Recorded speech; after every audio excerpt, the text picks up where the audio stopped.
இந்த changing line வந்து நமக்கு எதை குறிக்குது அப்படின்னா, நீங்க யார் கூட சேர்றீங்களோ அதுதான் வந்து உங்களை நெக்ஸ்ட் நிலைக்கு கொண்டு போகும் அப்படிங்கிற மாதிரி நமக்கு காமிக்குது. ஸோ இப்போ வந்து நம்மளோட சேஞ்சிங் லைன் வந்து இது என்ன சொல்லுதுன்னு வந்து பாத்தீங்கன்னா, உங்களுடைய மதிப்பு தெரிஞ்சவங்க கிட்ட நீங்க வந்து இந்த டைம்ல வந்து நீங்க சேரும் போது உங்களுடைய லைஃப் வந்து பாத்தீங்கன்னா நெக்ஸ்ட் லெவலுக்கு போகும் அப்படிங்கிற மாதிரி காமிக்குது.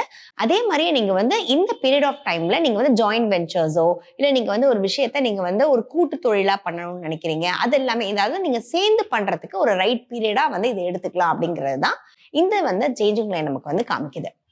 ஸோ நமக்கு சேஞ்சிங் லைன் இருக்கிறதுனால நமக்கு ஃபியூச்சர் ஹெக்ஸாகிராம் வரும். ஸோ ஃபியூச்சர் ஹெக்ஸாகிராம் என்ன வந்திருக்குன்னு பார்த்தீங்கன்னா நம்பர் 17 வந்திருக்கு. இது என்ன சொல்லுதுங்கிறத பார்க்கலாம். ஸோ நமக்கு வந்து பார்த்தீங்கன்னா ஃபியூச்சர் ஹெக்ஸாகிராம் நம்பர் 17 வந்திருக்கு. இது வந்து ஃபாலோயிங் பின்பற்றுதல் அப்படிங்கிற ஒரு மெசேஜ் வந்திருக்கு. ஸோ இது வந்து என்ன சொல்லுது அப்படின்னா, சரியான விஷயங்களை இந்த டைம்ல நம்ம வந்து ஃபாலோ பண்ணும்போது நமக்கு எல்லாமே வந்து நெக்ஸ்ட் ஸ்டெப்புக்கு போகும் அப்படிங்கிற ஒரு கைடன்ஸா நீங்க வந்து எடுத்துக்கலாம். ஸோ சரியான விஷயங்கள் அப்படின்னும் போது ஸோ இது வந்து நீங்க எப்படி ரிலேட் பண்ணலாம் அப்படின்னா, ஒரு விஷயம் வந்து ரொம்ப பாப்புலரா இருக்கும் ஆனா சரியானதா இருக்காது. சோ அது மாதிரி இல்லாம நீங்க வந்து சரியான விஷயத்த நீங்க வந்து ஃபாலோ பண்ணீங்க அப்படின்னா உங்களுடைய லைஃபும் நெக்ஸ்ட் ஸ்டெப்புக்கு போகும் அப்படிங்கிற ஒரு கைடன்ஸ் தான் இது.